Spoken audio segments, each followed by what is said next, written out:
धन से तो हम धर्म ही कर सकते हैं। और जब हमें सुख क्या मिलता है, जब आप घर में आ रहे हो, पति पत्नी के अनुरूप हो और पत्नी पति के अनुरूप हो, दोनों एक दूसरे से प्रेम से बात करते हो और कोई स्वार्थ ना हो, क्योंकि स्वार्थ के लिए तो बोलते ही है। अगर कुछ चाहिए हो तो पटाना सबको ही आता है, प्रेम से बोलिए। लेकिन बिना स्वार्थ के, बिना प्रयोजन के ही पति पत्नी से और पत्नी पति से प्रेम करते हैं और एक दूसरे का वो सहयोग करते हैं और पुत्र पुत्रादि उनका बात मानते हैं, उनके अनुरूप चलते हैं, तो उनके लिए घर में क्या है, स्वर्ग है। स्वर्ग के लिए मरने की जरूरत नहीं है, घर बैठे बैठे हो सकता है। लेकिन आज के समय में क्या है, माता पिता आदि को फुर्सत नहीं है फोन से।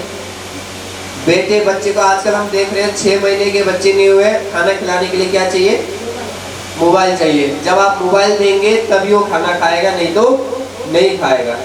आपने बचपन में आदत लगा दी, जब एक बार आदत लगा दी तो वो छूटती नहीं है। अब थोड़ा बड़ा हुआ, जब आदत मोबाइल की रखी है तो इससे नीली एक रोशनी आती है जो हमारे आंखों के लिए बहुत नुकसानदायक होती है, ब्लू रेस ऐसे कुछ बोलते हैं इंग्लिश में, तो वो हमारे लिए बहुत नुकसानदायक है। हम जैसे युवा हैं, हमारे लिए भारी है, तो बच्चे की आंखें तो बेचारी कोमल होती है, तो करते करते करते जब 5, 7 साल 8 साल के बच्चे हो जाते, चश्मे लग जाते हैं। और ऐसे हमारे सामने कई उदाहरण हैं जो 8-9 साल के बच्चे, उनको चश्मे लगे हुए हैं। अब जब धीरे धीरे चश्मे लगेंगे, बच्चों की आदत करती है मोबाइल पे, तो क्या माँ बाप की बात बच्चा मानेगा? कई बार अखबार में क्या है, बच्चे ने माता पिता के एटीएम निकाला और एटीएम खाली कर दिया गेम खेलने के नाम पे। अब वो सिखाया किसने? खुद ही। बेटा ये करो, वो नहीं करेगा, बोले अभी मोबाइल में वो गेम मुझे खत्म करने दो तभी मैं करूँगा। तो उसके लिए क्या घर में स्वर्ग है? आप बोल रहे हो कुछ, हो कुछ रहा है, आपकी बात कोई नहीं मान रहा है, घर में लड़ाइयाँ हो रही, तो वो स्वर्ग नहीं है। लेकिन आपके अनुरूप सब कुछ चल रहा है, वो स्वर्ग है। तो दृढ़ धनवाद के नाम का जो राजा है, उसके मन में ये बात आया कि मेरे पास सब कुछ बढ़िया है, तो मैंने ऐसा क्या कर्म किया जो कि मुझे सब कुछ अच्छा मिल रहा है, राज्य में मुझे भरपूर मिला है और पुत्र पुत्री सब कुछ अच्छे मिले हैं, पत्नी अच्छी मिली है, तो ऐसा क्या हुआ? कभी आपके मन में आता है विचार ऐसा कि हमने ऐसा क्या किया जो ये सब कुछ मुझे मिल गया? किसी को 2 वक्त की रोटी नहीं मिल रही है, लेकिन हमें अनायासी सब कुछ मिल गया। रहने के लिए घर मिल रहा है, खाने के लिए भोजन मिल रहा है, पुत्र पुत्रादि मिल रहे हैं, सब कुछ हमें मिल रहा है, तो ऐसा हमने क्या किया? तो ये मन में विचार आया दृढ़ धनवाद। और एक दिन की बात है, शिकार खेलने के लिए वन में निकले। अब जो वन में निकले, तो वन में निकलते निकलते शिकार खेल रहे थे, तो एक बाण से किसी हिरण को वेध दिया, मतलब लग गया बाण। अब वो भागने लगा, तो उसी खून के पीछे, जहाँ जहाँ खून गिरा, तो बूंद बूंद के पीछे वो भाग भाग कर पीछा करते करते करते आगे निकल गया दूसरे जंगल की ओर। अब दूसरे जंगल की ओर निकला तो जो हिरण था वो झाड़ी में छुप गया। अब क्या था, महाराज वो भी थक गया था भाग भाग कर, तो एक बरगद के पेड़ के नीचे चबूतरा बना हुआ होता है, आप लोगों ने देखा होगा, तो वहां पर बैठकर वो आराम कर रहे थे। जब वो बैठकर वहां पर आराम कर रहे थे, तो वहां पर एक सुंदर सा तोता आया। क्या आया? सुंदर सा तोता आया और अपनी मीठी मीठी बातों में वो कुछ कहने लगा। क्या कह रहा था, ध्यान से सुनिएगा, ये हमारे और आपके लिए भी बहुत समझने वाले विषय। क्या कहते हैं? विद्यमाना तुला सुखा मालोक्या तेव भूतले न चिंतयसि तत्त्वं त्वं तत्कथं परा पारमेष्यसि। वो कहते हैं, हे राजन, इस भूतल पर विद्यमान जो सभी सुख है, विद्यमान सभी सुख है। सभी सुख क्या है? घर, महल, खाने को मिले, 2-4 लोग हाजी हाजी बोलने वाले आसपास घूमे, आपकी जान पहचान हो, आपका मान सम्मान हो, आपके जाते 10 लोग खड़े उठे, आपका घर आपके अनुसार चलता हो, ये तो घर का सुख है। बोले जो भी संसार का सुख है वो सबको आप कुछ प्राप्त हो गया है। लेकिन ये सब कुछ पाकर भी क्या आपके मन में चिंतन नहीं आता कभी मैं भगवान का भजन करूं? अगर भगवान का भजन नहीं करोगे तो कैसे इस भाव सागर से पार होगे? कभी आते हैं विचार हमारे मन में कि सब कुछ हमें मिला हुआ है, और इतना मिलने के बाद भी अगर हम भगवान का भजन न करें तो क्या हम भवसागर से पार होंगे?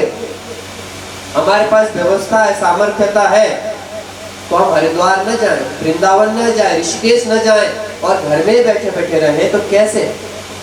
जैसे हमारे कई सारे यहाँ माताएं हैं जो वृंदावन, हरिद्वार, ऋषिकेश आदि भ्रमण करती हैं और कल प्राय शुक्रकाल भी जा रहे हैं, तो बड़ा सुंदर यहाँ सौभाग्य है। तो तभी कहीं ना कहीं भ्रमण करते हैं। जीवन का वास्तविक चिंतन ही यही है कि अब तक जो भोगना था वो भोग लिया। आपने भागवत कथा में प्रहलाद की कथा सुनी होगी। प्रहलाद जब अपने सखी संबंधियों को, साथियों को जब पिता हिरण्यकशिपु मारने का प्रयास करते हैं, नहीं मरता, तो अंत में संज और अमर जो शुक्राचार्य के पुत्र हैं उनके आश्रम में भेजते हैं और बैठ जाते हैं, वही रहते हैं, पढ़ते हैं, बोले हम सुधारेंगे इसको। तो एक दिन के बाद दोनों चले गए थे। अब प्रहलाद जी बैठे और अपने जो मित्र हैं उनको बिठाया और वहां पर क्या समझाते हैं, कुमार आचरित प्राज्ञ, बोले हे मित्रों, हमें कुमार अवस्था से ही भगवान की आराधना प्रारंभ कर देनी चाहिए। बोले क्यों? क्योंकि ये नहीं पता कि जीवन की वैलिडिटी कब तक है। मोबाइल में रिचार्ज करते तो पता है कि फलाना तारीख तक हमारा वैलिडिटी है। परीक्षित जी को भी पता था 1 हफ्ते की वैलिडिटी है, तब तक जिएंगे, लेकिन क्या हमें पता है? नहीं। तो जब हमारी बुद्धि काम करने लग जाए, जब हम थोड़ा सा समझने लग जाए, तब से ही भगवान की आराधना में लग जाना चाहिए। ये नहीं सोचना चाहिए कि हमारे बेटे की शादी हो जाएगी, बेटी की शादी हो जाएगी, हम रिटायर हो जाएंगे तब हम भगवान का भजन करेंगे, ऐसा नहीं। जब आप समझदार हो जाए, जब आपकी बुद्धि काम करने लग जाए, तब से ही आपको क्या करना चाहिए? भगवान का चिंतन करना चाहिए। ये प्रहलाद जी अपने साथियों को समझा रहे हैं, सिखा रहे हैं। तो इसी प्रकार से यहाँ पर यही कहा गया कि जब हमारा सब कुछ सही है, जब हमारे हाथ पैर काम कर रहे हैं, आंख काम कर रहा है, हमारे जेब में पैसा है, तभी तीर्थ व्रत हो सकता है। जब एक बार हमारे हाथ से सत्ता चली जाए, अर्थात समझ रहे हैं, घर की चाबी किसी और के हाथ में गई, तो आपको अगर कहीं दान पुण्य भी करना है, तीर्थ यात्रा भी करना है, तो कहाँ मांगना पड़ेगा? जैसे महाराज जी कई बार सुनाते हैं कथाओं में, बोले मुझे 5000 रुपये दान करना है। बोले बुढ़िया 5000 दान करके क्या करोगे? 5 रुपये दान करो। तो कहने का तात्पर्य ये है, ये तो मजाक की बात है, लेकिन आपके हाथ से सत्ता चली गई तो हरिद्वार, ऋषिकेश, वृंदावन आदि जो भी तीर्थ भूमि है, भजन कीर्तन है, वो आपके हाथ में नहीं रहेंगे। जब आपके हाथ में तभी कर लो, बात का तो पता नहीं।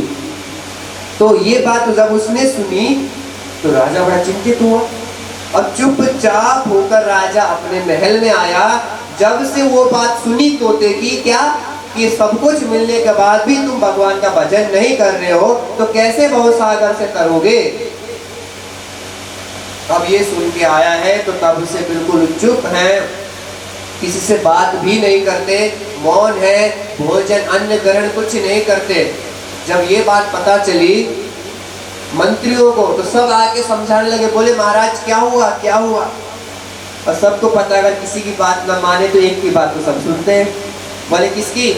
बोले श्रीमती की। बोले श्रीमती को भेजो। अब तो क्या था महाराज, उनकी पत्नी श्रीमती जी आई और आकर बोलने लगी, अरे श्रीमान क्या हुआ, आप क्यों दुखी हो, क्यों चिंतित हो, क्यों आपका मुख मलिन है, ये बताइए।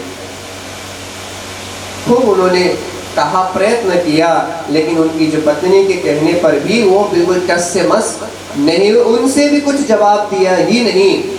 और वस्तुतः होना भी यही चाहिए। अगर आपके मन में कोई प्रश्न है, कोई दुविधा है, आप केवल उससे कहिए जो उसके योग्य है। हम क्या है कि हमारे दुख दर्द है ना, हम उनको कह देते हैं जो उसको समझ के समझाने योग्य नहीं है, बल्कि 10 लोगों को बताने वाले हैं। आपके घर में कोई दुख चल रहा है, कोई समस्या चल रही है, और हम क्या करते हैं, पड़ोसी को बता देते, अरे बहन मेरी बहू तो मेरी बात ही नहीं सुनती, खाना पका के देती ही नहीं, सुबह 10 बजे उठती है, और बहू सास के बारे में बोल देगी। प्रेम से बोलिए। मतलब कहने का तात्पर्य, एक उदाहरण मैं आपको दे रहा हूँ, हो सकता है जीवन की कोई भी समस्या हो, हम आसपास में उन लोगों से कह देते हैं जिनके पास उसका समाधान नहीं है, वो बेचारे पहले से दुखी है, बोले मैं पहले से दुखी हूँ, मैं तुमको क्या बताऊँ। बोले मेरी बहू मेरी खुद बात नहीं सुनती, तो तुम्हारी क्या बताऊँ। मतलब अगर आपकी समस्या है तो आप उससे कहें जो उसका उत्तर देने के योग्य है। अब परमात्मा को बताने की योग्यता उस पत्नी में थी नहीं, उन मंत्रों में थी नहीं, तो राजा उनसे बोलते ही क्यों? तो बिल्कुल राजा मौन रहे, बिल्कुल उन्होंने बोला ही नहीं। अब क्या था महाराज, अब भगवान की कृपा जब होती है तब क्या है, महर्षि जो वाल्मीकि है वो भगवान जी श्री राम के बड़े परम भक्त हैं, तो भगवान के गुणगान को गाते हुए वो चल रहे थे। उस राजसभा में भी आए, भगवान का जब गुणगान गा रहे थे तो वो भाग कर आए और दौड़ दौड़ कर आकर वाल्मीकि जी के चरण में पड़ गए। बोले महाराज आप हमारे यहाँ पर आए, हम कृत्य हो गए, आपका जो चरण उदक है, आपका चरण का जल है वो हमारे सिर पर पड़ जाए तो हम परम पावन हो जाएंगे। प्रभु मैं दुविधा में था, आप आ गए हैं, मेरे ऊपर परम कृपा हुई है। जब भगवान की कृपा होती है तभी संत आते हैं, और जब संत आते हैं तो ये मान जाओ कि आपके घर में भगवान की कृपा हो गई है। तो कहा जाता है क्यों? क्योंकि संत ब्राह्मण आदि क्या 24 घंटे किसके बीच में रहते हैं? भगवान के बीच में रहते, उन्हीं की कथा कहते हैं, उन्हीं के मंत्र गाते, सब कुछ उन्हीं के उसमें रहता है। क्योंकि भगवान को क्या क्या है, वाक्मयी प्रत्यक्ष मूर्ति ही। भागवत में आपने सुना है ना, जब भगवान इस धराधाम को छोड़ के जा रहे थे तब भक्त ने पूछा ये बताओ महाराज आप जा तो रहे हो लेकिन भक्त कैसे आपको भजे, और ये धर्म किसके शरण में जाएगा? कलयुग तो सबके ऊपर आक्रमण कर देगा।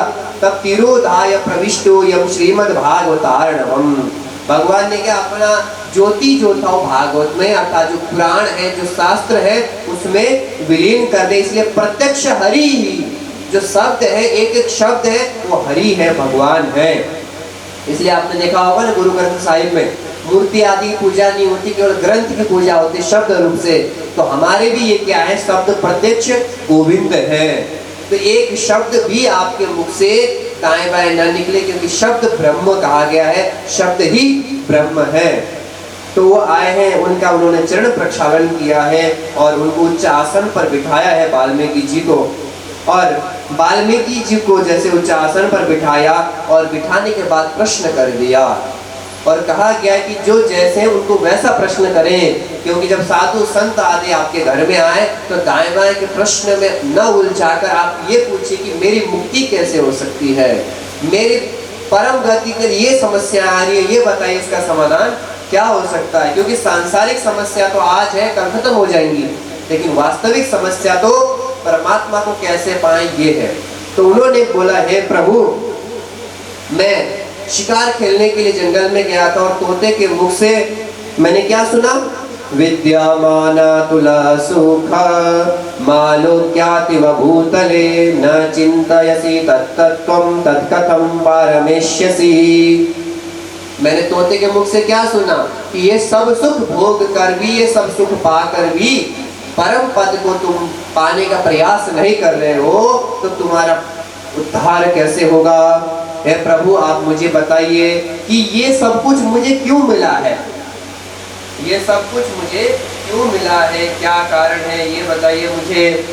क्या मैंने ऐसे पुण्य किए थे जिसके कारण मुझे इतना अच्छा राज्य मिला, इतने अच्छे पुत्र मिले, इतनी अच्छी पत्नी मिली। अब किसी को नहीं मिल रही तो बेचारा वो समस्या में है, और इधर मिल गया तो बेचारा समस्या में है कि मुझे क्यों मिल गई। तो उन्होंने क्या किया, प्राणायाम किया और श्वास चढ़ाया और थोड़ी देर उन्होंने ध्यान किया।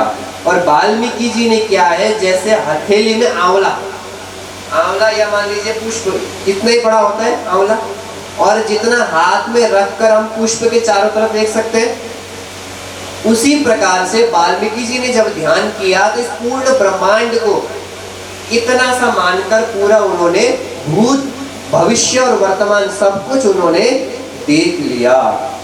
और देखकर उन्होंने कहा कि हे राजन सुनो, आप पूर्व जन्म में द्रविड़ देश में ताम्रमणि नदी के तट पर रहने वाले ब्राह्मण थे और आपका नाम था सुदेव। क्या था? सुदेव नाम के आप पहले ब्राह्मण थे और आप बहुत धर्मात्मा सत्यवादी, और जो कुछ मिल जाए उसी में आप संतुष्ट रहते थे। ऐसे परम विद्वान, परम संतुष्ट आप ब्राह्मण थे। और आपकी पत्नी बड़ी सुशोभित थी, उसका नाम था गौतमी। वो भी सभी लक्षणों से सुसज्जित थी, पति की सेवा करती थी, भगवान की सेवा करती थी, बड़ी सुंदर और सुशील थी आपकी पत्नी। और सब कुछ आपके घर में बढ़िया चल रहा था, किंतु आपके घर में कोई संतान नहीं थी। और कहा जाता है कि जब भी आपके सब कुछ हो लेकिन अगर संतान ना हो आपके घर में, तो उस घर क्या है, सुना सुना लगता है। आपने देखा होगा ना कि जब एक समय आ जाता है जब पुत्र आदि 20-22 साल से ऊपर के हो जाते हैं, तो माता पिता अलग कमरे में, पुत्र पुत्री अलग कमरे में, सब अपने अपने दुनिया में बिखर जाते हैं। पहले के जब छोटे होते हैं तो आपने देखा होगा सब एक साथ रहेंगे, खेलेंगे, कूदेंगे, लड़ेंगे, झगड़ेंगे, सब कुछ होगा लेकिन एक साथ होगा। लेकिन एक उम्र आने के बाद सब अलग अलग हो जाते हैं। तो फिर क्या है कि जब घर में कोई संतान आ जाए, कोई पौत्र आ जाए, कोई मतलब नाती पोता आदि अगर घर में आ जाए, तो घर फिर क्या हो जाता है, खिल जाता है और एकजुट हो जाता है। उस बच्चे के पास सब खेलना आना चाहते हैं, सब उससे जुड़ जाते हैं, तो घर में क्या रौनक हो जाती है।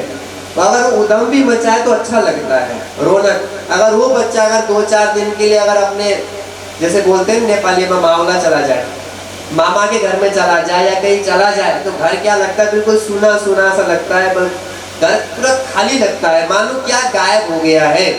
जैसे जिनको बीड़ी सिगरेट या गुटखा खाने की आदत है या चाय पीने की आदत है, सुबह उठकर और चाय न मिले और खाना खाने के बाद तंबाकू न मिले तो कैसा लगता है, क्या छूट गया, क्या छूट गया। और कुछ माताएं ऐसी हैं कि अगर सुबह उठकर भगवान का भजन नहीं किया, जप नहीं किया, भाई किसी का भी आदत हो सकता है, अगर वो ना करने को मिले, कहीं के चले जाए, तो कैसा लगता है कि पूरा दिन खाली चला गया, कुछ छूट गया। तो ऐसे उनके घर में हो रहा था, सब कुछ था लेकिन संतान नहीं थी। और इस विषय की कथा हमने कई बार सुनी है। भागवत में धुंधुकारी वाला विषय भी सुना है, वहां पर भी संतान नहीं थे। सत्यनारायण कथा में भी हमने सुना है, तो वहां पर भी संतान नहीं थे। तो हर कोई चाहता है कि घर में संतान हो, क्योंकि संतान को भगवान का स्वरूप कहा गया है। जब भगवान का स्वरूप घर में होता है तो सब कुछ आनंदित होता है। तो क्या था, महाराज बड़े दुखी हो रहे थे, बोले अब क्या करूं इस संपदा का, क्या करूं मैं इसका। अपनी पत्नी से कहते हैं इससे अच्छा तो ये जीवन को ही समाप्त कर दे, जीवन जी के क्या करना है जब घर में संतान ही नहीं है। लेकिन उनकी पत्नी बड़ी समझदार थी, इसलिए हमारे सनातन धर्म में पत्नी को क्या कहते हैं, पत्नी के आगे क्या जोड़ते हैं, क्या जोड़ते हैं, धर्म पत्नी। क्या जोड़ते हैं, धर्म पत्नी। पत्नी को केवल पत्नी नहीं कहा गया, क्या कहा गया, धर्म पत्नी। पत्नी अर्थात जो धर्म के लिए आगे बढ़ाए, धर्म कर्म में जोड़े। और जब तक विवाह नहीं होता तब तक उस व्यक्ति का पूजा भी पूर्ण नहीं माना जाता। कोई यज्ञ अनुष्ठान करना हो तो बिना पत्नी, क्योंकि आपने देखा होगा जब यज्ञ में आहुति आदि करते हो, यज्ञ में यजमान बनते कुछ करते हैं, तो क्या है कि दोनों को साथ में रखा जाता है। भगवान राम ने भी जब यज्ञ किया था तो माता सीता तो गई थी, तो सोने की सीता को बनाकर पूजन किया गया था। तो इसी प्रकार से अब यहाँ पर जो उनकी पत्नी थी वो धर्म पत्नी थी, वो ज्ञान देती है, अरे महाराज आप इन चक्करों में क्या पड़ते हैं, संतान तो है नहीं है, किसको संतान से सुख मिला है, आप ये बताइए। जो विद्वान व्यक्ति वो संतान के चक्कर में नहीं पड़ते। प्राचीन काल में चित्रकेतु जब पुत्र के शोक में संतप्त हुए थे, चित्रकेतु का नाम तो आपने सुना होगा, बेचारा एक पुत्र हुआ और रानियां जलने के कारण बच्चे को जहर खिलाकर बच्चे को क्या कर दिया, मार दिया, और बेचारे रोने लगे। तब नारद जी और अंगिरा ऋषि ने जाकर उस बच्चे को दोबारा जीवित कर दिया, और उस आत्मा ने आकर क्या पूछा, ये बताओ आप किस जन्म के मेरे माता पिता हैं। जिस बच्चे के लिए माता पिता जो चित्रकेतु है वो रो रहे थे, बिल्कुल बिलख रहे थे, और उसी को आकर वो मृत जो शरीर वाला जीवात्मा था वो क्या कहता है, आप मेरे किस जन्म के माता पिता है? क्योंकि कई बार तो मैं आपका माँ बाप हो चुका हूँ, कई बार आप मेरे माँ बाप हो चुके हो, ये बताओ आप किस जन्म के मेरे माँ बाप हो। जब उन्होंने ये बात सुनी तब उनको वैराग्य हुआ, जिसके लिए हम इतना कह रहे हैं वो हमसे प्रश्न कर रहा है, फिर वैराग्य प्राप्त हुआ। तो इसी प्रकार से जो राजा अंग है उनको भी संतान के कारण कोई सुख प्राप्ति नहीं हुआ। इसी प्रकार से इतिहास में कई सारे कथाएं हैं जिसके हम ज्ञान ले सकते हैं, क्योंकि स्वयं गलती करके सीखेंगे तो जीवन बीत जाएगा, क्योंकि दूसरों की गलती से सीखेंगे तो जाकर हमारा काम बनेगा। क्योंकि अल्पस्य कालम बहुला च विद्या सारवत ग्रहणीय, मतलब जीवन तो हमारा निश्चित ही है, लेकिन विद्या शास्त्र ज्ञान कितना है? अपार है। तो हमें कैसे ज्ञान लेना चाहिए? जैसे क्या है, दूध में से पानी को अलग करके दूध पीता है कौन? कौन पीता है? हंस। आप पानी और दूध मिला के दोगे, एक कटोरे में घुमा के उसको पीने के लिए दोगे, तो क्या पिएगा? केवल दूध पिएगा, पानी नहीं पिएगा। इसी प्रकार से अगर हमें ज्ञान लेना है तो दूसरों से ज्ञान ले ले, दूसरों की गलतियों से सीखे कि भाई अब एक उम्र आएगा, एक उम्र आने के बाद ये जीवन नष्ट होना निश्चित है, क्योंकि कब ये नष्ट हो जाए कोई किसी को पता नहीं, सब अच्छा है, तो हम क्यों ना आज से भगवान का भजन कर ले। तो दूसरों से सीखने में फायदा है। तो हे पतिवर, हे श्रीमान, आप क्यों दुख हो रहे हैं? दुखी क्यों रहे हो? अगर आपकी पुत्र पाने की इतनी इच्छा है तो एक काम करिए, भगवान का आराधना करिए, भगवान का तप करिए। तो हो सकता है जैसे करदम को भगवान ने आशीर्वाद दिया, और कौन पैदा हुए करदम जी के घर में? आप सब भागवत सुनने वाले हैं। करदम जी के बेटे का नाम क्या है? हाँ जी, कपिल देव। क्या है? कपिल देव। तो कपिल देव जैसे सांख्य शास्त्र के ज्ञाता पैदा हुए भगवान के आशीर्वाद से, तो हो सकता है हमारे घर में भी कोई ऐसा पैदा हो जाए। तो भगवान की आराधना करते हैं। ऐसा कहकर पति पत्नी ने बड़ा कठोर तप किया। कैसे? 5-5 दिन भर, एक दिन ने, 2 दिन ने, कितने दिन? 5। हर 5वें दिन में सूखे पत्ते चबाते थे। क्या? सूखे पत्ते चबा कर वो भगवान की आराधना कर रहे थे। इस प्रकार से 1 नहीं 2 नहीं 4000 वर्ष बीते। पुत्र प्राप्ति के लिए उन्होंने तप किया। जब 4000 वर्ष बीते तो भगवान गरुड़ में सवार होकर वहां पर आए हैं। बोलिए भगवान गरुड़ ध्वज की। आकर दर्शन दिया, और जैसे दर्शन दिया तो दोनों पति पत्नियों ने उनको साष्टांग प्रणाम किया है, और साष्टांग प्रणाम करने के पश्चात भगवान की उन्होंने स्तुति करी है, और स्तुति करके कहने लगे कि बोले, हे सुदेव ब्राह्मण, आप ये बताइए आपकी किस चीज की इच्छा है? आपने क्यों पूजन किया है? क्या अभिलाषा है? आप मुझसे कहिए। तो जब उन्होंने कहा कि बोलो क्या काम है, तो कहते हैं कि मुझे सदाचारी पुत्र होने का आशीर्वाद दीजिए। और जैसे उन्होंने पुत्र का आशीर्वाद मांगा तो भगवान ने ललाट की रेखाएं पढ़ी और कहा कि देखो, इसके अलावा कुछ भी मांग लो, लेकिन ये वरदान तो मैं तुम्हें नहीं दे सकता। तुम इस जन्म की तो क्या कहते हो, पूरे 7 जन्मों तक तुम्हारे ललाट में कोई पुत्र है ही नहीं। और जैसे ही ऐसा शब्द सुना तो सुदेव ब्राह्मण धरती में गिर गए, मूर्छित हो गए। जब पति की ऐसी स्थिति देखी तो बेचारी जो पत्नी थी वो रोने लगी, बिलखने लगी, आंसू बहाने लगी।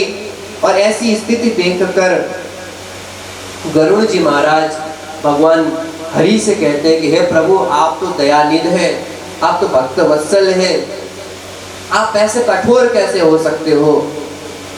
आपके लिए तो कोई बड़ी बात थोड़ी है कि संतान देना। जैसे अगर किसी ने हाथी का दान कर दिया तो उसके बाद अंकुश देना कोई बड़ी बात है? जो डंडा छोटा सा होता है चलाने के लिए, कोई बड़ी बात नहीं है। तो बोले प्रभु, आपके लिए तो सब कुछ है, तो आप ऐसा क्यों कर रहे हो? प्रभु, आपको तो जो भक्त हैं जो आपके, उनके चारों तरफ जो सिद्धियां हैं वो सेवा करती हैं। आप तो भक्त वत्सल हैं, फिर भी आप ऐसे कैसे कठोर हो सकते हो? तो इसका मतलब भक्तों को तो केवल भाग्य के भरोसे जीना चाहिए, भक्ति के भरोसे तो जीना ही नहीं चाहिए। जब भाग्य में लिखा है पुत्र नहीं होना है तो व्यक्ति को भाग्य के भरोसे रहना चाहिए। भगवान की भक्ति आराधना क्यों करे, तब क्यों करे। जब इस प्रकार से उन्होंने कहा तो फिर उन्होंने कहा कि सुनो, जब आपकी कृपा से, प्रभु आप कृपा सुनिए, जब आपकी कृपा से जो सांदीपनी ब्राह्मण है, भगवान कृष्ण ने किससे पढ़ाई किया था, सांदीपनी जी से, और उनका पुत्र मर गया था।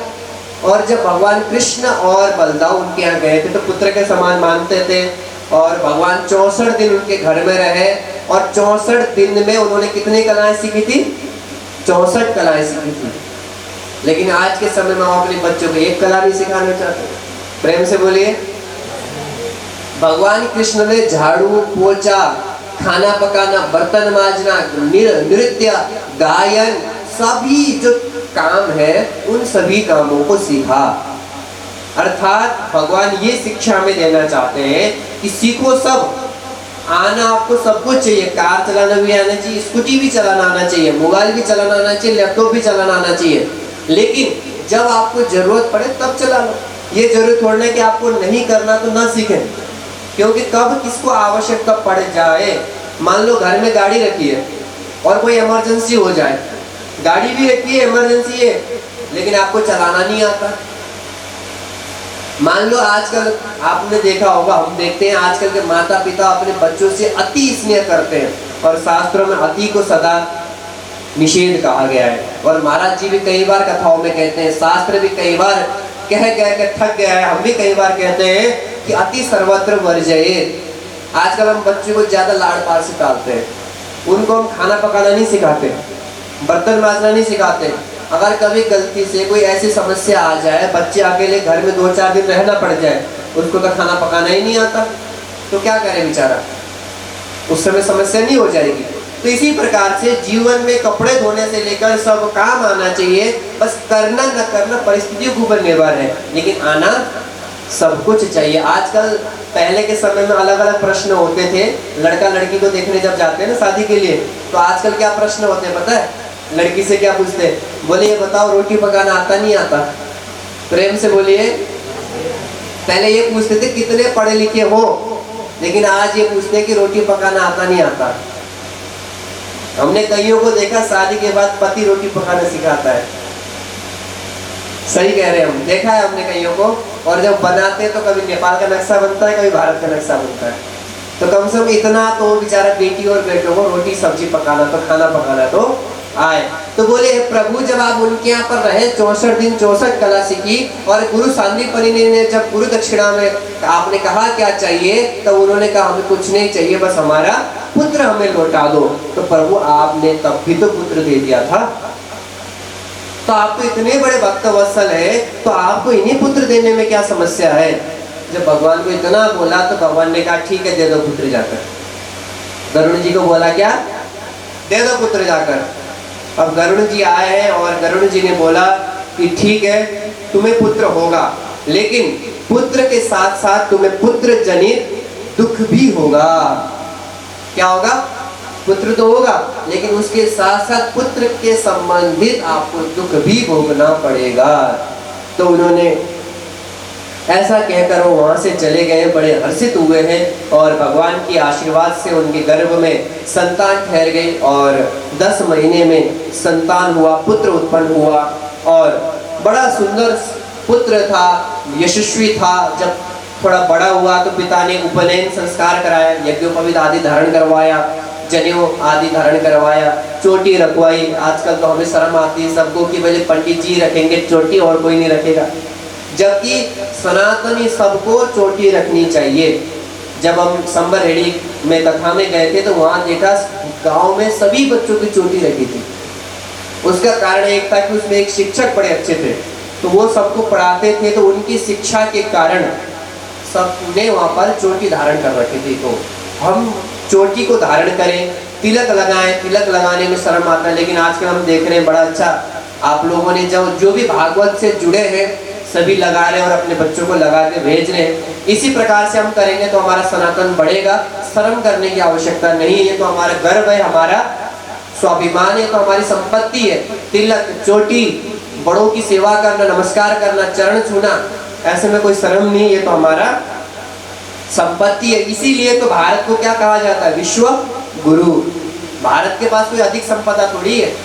वेद, वेदांत जो शास्त्र है, इसी के लिए देश हमारे लिए झुकते हैं, अन्यथा हमारे पास ऐसा कुछ नहीं। तो उसी को हम शर्म मान के वेस्टर्न कल्चर को अपना रहे हैं। और आप में से कई सारे लोग वृंदावन गए हैं और आप देखते हैं कई सारे विदेशी लोग धोती कुर्ता पहन के हरे राम हरे कृष्ण करके पैदल नंगे पैर परिक्रमा करते हैं वृंदावन की, गोवर्धन की। और हमारे लोगों को प्रेम से बोलिए। तो उनका पुत्र बड़ा अच्छा था, यशस्वी था, उन्होंने सब कुछ उसको सिखाया है। और एक दिन की बात है, जब पुत्र बड़ा हुआ तो उसका नाम रखा था क्या? शुकदेव, क्योंकि भगवान शुक की तरह बड़ा सुंदर बोलता था, उसका नाम शुकदेव रखा था। और उपनयन संस्कार आदि जब हुआ, बच्चा बड़ा हुआ और खेलने कूदने आदि लगा, तो उस बात को भूल गए जो गरुड़ ने कहा था। अब एक समय के बाद सब कुछ व्यक्ति भूल ही जाता है, तो भूल गए। और 12 वर्ष हुए और एक दिन की बात है कि उनके यहाँ पर एक ऋषि आए हैं, देवल नाम के ऋषि उनके घर में आए और देखा पुत्र बड़ा सुंदर है। और कहा जाता है ना, जब सब कुछ बढ़िया हो तो कुछ ना कुछ गड़बड़ जरूर होती है। अगर कोई आपकी ज्यादा आओ भगत कर रहा है, आपसे मीठा मीठा बोल रहा है, तो कुछ ना कुछ गड़बड़ होता है। तो उन्होंने सोचा सब कुछ सुंदर कैसे होता, कान बड़े बड़े, हाथ लंबे लंबे, ये सौभाग्यशाली के चिन्ह है। शरीर बिल्कुल गोल मटोल, बड़ा प्यारा, अच्छा। ये देखकर उनके घर में गए, उनकी खूब सेवा करे, दंडवत प्रणाम आदि किया। और जब उसको देखा हाथ, और हाथ देखकर उन्होंने कहा तुम्हारे पुत्र की आयु केवल 12 वर्ष है और जल में डूब के इसकी मृत्यु हो जाएगी। और जब ये सुना तो बेचारे माता पिता रोने लगे, तिलकने लगे। जो अब तक खुशी हो रहे थे वो सब दुखी होने लगे और बड़े रोने लगे। फिर उसके बाद उनकी माँ ने समझाया जो होनहार है उसको कोई टाल नहीं सकता, भगवान का भजन करे, भगवान ही बचा सकते हैं। बोले इस प्रकार से खूब समझाते हैं। बोले क्या पुत्र के संबंधित जो निषद राज अयोध्या के नरेश श्री राम और पांडु पुत्र युधिष्ठिर आदि सब ने क्या पुत्र संबंधित दुख नहीं उठाया, क्योंकि पांडवों के पुत्र भी मारे गए थे, आपको पता ही है। और इसी प्रकार से सबने दुख झेले हैं। तो इसी प्रकार से हमें भी दुख है, ऐसा हमें जो भाग्य में लिखा है वो तो मिलना ही है। बोल के उन्होंने भगवान का स्मरण करते हुए अपना दिन बिताया, भगवान से प्रार्थना करने लगे। और इसी प्रकार से जब आगे चले तो आगे क्या कहते हैं कि एक दिन की बात है, हे दृढ़व्रता, तुम्हारे जो पुत्र है पूर्व में, कथा कौन किसको सुना रहा है? वाल्मीकि जी, महर्षि वाल्मीकि जी की कथा किसको सुना रहे हैं? दृढ़ धनवा कथा सुना रहे हैं। और क्या कथा सुना रहे हैं? पूर्व जन्म की कथा सुना रहे हैं। ये ध्यान रखिएगा कथा कहाँ चल रही है। तो पूर्व जन्म में जब ऐसा हुआ तो उसके बाद देवल ऋषि चले गए वहां से। और उसके पश्चात जब पुत्र बड़ा हुआ, 12 वर्ष का हुआ, गर्मी का समय था, बच्चों के साथ खेल रहे थे और जल में जैसे क्रीड़ा करते हैं तैरने आदि की, तो बच्चों के साथ खेल रहे थे। तो बच्चे के मन में, सुखदेव के मन में विचार आया कि मैं इनको डराता हूँ। नेपाली बोलते हैं झुकाऊं चुप, बोले इनको मैं झुकाता हूँ, डराता हूँ, भयभीत कराता हूँ। क्या उसने क्या किया, थोड़ा और गहरे पानी में गया, सांस रोक के अंदर चला गया, ताकि मित्रों को ये लगा है नहीं बोल के डर जाए बोलकर। अब करते करते बेचारा खेल खेल में इतने नीचे चला गया, ऊपर भी नहीं आ पाया और वहीं पर उसका दम घुटने लगा और वहीं पर उसके प्राण समाप्त हो गए। और जब ऐसी बात हुई तो जब उसके मित्रों ने देखा कि भाई चारों तरफ शुकदेव तो कहीं दिखाई नहीं दे रहा, बोले कहाँ गया शुकदेव, कहाँ गया? तो देखा तो उधर पुत्र डूबा हुआ है, तो उसको उठा के लेके आए हैं। और ये बात घर में आकर सुदेव नाम के ब्राह्मण हैं उनको बताया। और जैसे ये बात पता चली, भाग भाग कर घर में आए हैं, उस बच्चे को बाहर निकाला है जल से और गोदी में लेकर खूब रोने लगे हैं। और इतना रोए क्योंकि पुत्र से बड़ा प्रेम करते थे। जब कहा जाता है ना कि जब घर का दुष्ट पुत्र है वो भी अच्छा लगता है, तो अच्छे पुत्र तो याद आएंगे ही आएंगे, क्योंकि जैसा भी हो पुत्र तो अपना ही है, मोह तो होता ही है सबको। बोले जब दुष्ट पुत्र की इतनी याद आ सकती है तो अच्छे पुत्र जो सुसंपन्न है उसको क्या याद नहीं आएगी। तो खूब गोदी में रहकर हे पुत्र हे पुत्र हे पुत्र कह के रोने लगे। पुत्र देखो तुम्हारे गुरुदेव तुमको बुला रहे हैं, वेद अध्ययन का समय हो गया है, पुत्र जाग जाओ, उठो, गुरु बुला रहे हैं। अरे पुत्र उठो, तुम्हारे मित्र तुम्हें बुला रहे हैं, खेलने का समय हो गया, आ जाओ पुत्र उठो, तुम्हारी माँ उठा रही है, उठ जाओ, कौन सोता है इतने देर तक, बोल के खूब रोने लगे हैं। करते करते एक ने दो ने पूरा माह बीत गया और भूख प्यासे रहे, एक जल का दाना, पानी तक बूंद तक नहीं लिया, अन्न का दाना भी नहीं लिया, बस गोदी में पुत्र को ले लेकर रोने लगे हैं। पति पत्नी दोनों ने कुछ अन्न ग्रहण, जबकि वर्षा हो रही है ऊपर से, फिर भी उनके मुख में एक बूंद जल नहीं है। इस प्रकार से करते करते पूरा माह बीत गया और पति पत्नी खूब वहीं रोकर बिलखते हुए वहीं पर अपने पुत्र के उसमें ही बिल्कुल विलीन रहे हैं। उसके पश्चात जब एक माह बीत गया तो उनके सामने भगवान श्री नारायण प्रकट हुए। जब नारायण प्रकट हुए तो उस समय जब भगवान प्रकट हुए, अब बोले प्रकट क्यों हुए, क्या हुआ? तो कहते हैं जो वाल्मीकि ऋषि है, हे तृणधनवा, वो मास कोई और नहीं था। कौन सा मास था?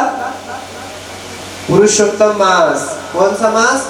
पुरुषोत्तम मास की महीना आ गया था और अनजान अवस्था में ही तुमने व्रत रख लिया और तीनों टाइम मेघ ने वर्षा करे, उससे तुम्हारा क्या हो गया? स्नान हो गया। इससे भगवान प्रसन्न होकर प्रकट हुए हैं और भगवान श्री पुरुषोत्तम ने उनको दर्शन दिया। बोले पुरुषोत्तम भगवान की। तो पुरुषोत्तम भगवान लोग प्रकट हुए हैं और प्रकट होकर आशीर्वाद देते हैं कि बताओ तुम्हारी क्या इच्छा है? तो बोले प्रभु हमारी कोई इच्छा नहीं है, आपके दर्शन हो गए वही पर्याप्त है। तो भगवान ने कहा जो तुम्हारा पुत्र है, पुत्र को 12,000 वर्ष का आयु वाला मैं आशीर्वाद देता हूँ। एक ने दो ने 12,000 वर्ष। तो जब ऐसा हुआ, बोले प्रभु एक बात बताओ कि पहले तो आपने ऐसा नहीं किया, तो आप कैसे दे रहे हो? बोले चिंता मत करो, दुख वाला नहीं दूंगा। इस विषय में एक कथा है, उसको मैं सुनाता हूँ, सुनो। एक तो होता है हठ से मांगना और एक होता है स्वतः देना, दोनों अलग अलग चीज है। एक तो होता है कोई जबरदस्ती और एक होता है प्रेम से। तो देखो, एक तो होता है हट से मांगना, जो पहले मांगा तुम्हें दुख मिल रहा है, और हट से मांगने पर क्या हुआ एक इतिहास में तुम्हें और सुनाता हूँ, सुनो। एक प्राचीन उपाख्यान है, मार्कंडेय मुनि ने कहा, रघु नाम का एक मनुष्य था और उसने देखा सभी लोग क्या है, संतान के सुख से दुख से जो है, संतान के चिंतन से सब संतप्त है। तो उसने क्या किया, 1,000 वर्ष तक उसने क्या किया, भगवान की तपस्या करी। जब देवता लोग प्रसन्न हुए तो बोले क्या वर चाहते हो ये बताओ। तो उसने कहा कि मुझे अमर पुत्र होने का आशीर्वाद दे दो, मेरा पुत्र कैसा पैदा हो, अमर, कभी मरे ना। तो देवताओं ने कहा ये तो संभव नहीं है। बोले हम खुद अमर नहीं है, तुम मेरे को क्या अमर कराएंगे? प्रेम से बोलिए। देवताओं की खुद उम्र है, हर 100 साल बाद मरते हैं, लेकिन अंतर इतना है कि हमारे 100 साल और देवताओं के 100 साल में अंतर है। आप सभी को पता है, हमारे 1 वर्ष देवताओं का 1 दिन होता है। जो सूर्य दक्षिणायन और उत्तरायण है तो देवताओं का रात और दिन है, हमारा 1 वर्ष उनका क्या है। तो इसी प्रकार से हम उनका सोचिए कि कितना लंबा आयु है। तो इसी प्रकार से बोले कि ये तो नहीं हो सकता, कुछ और वर मांगना चाहो तो मांग लो। तो बोले ठीक है, एक काम करो, निमित्त आयु मुझे वर दे दो, निमित्त आयु वाला पुत्र दे दो। निमित्त आयु का मतलब समझते हैं? किसी के सदृश, किसी को देखकर। बोले कैसा? बोले ये पहाड़ दिख रहा है आपको बड़ा सा?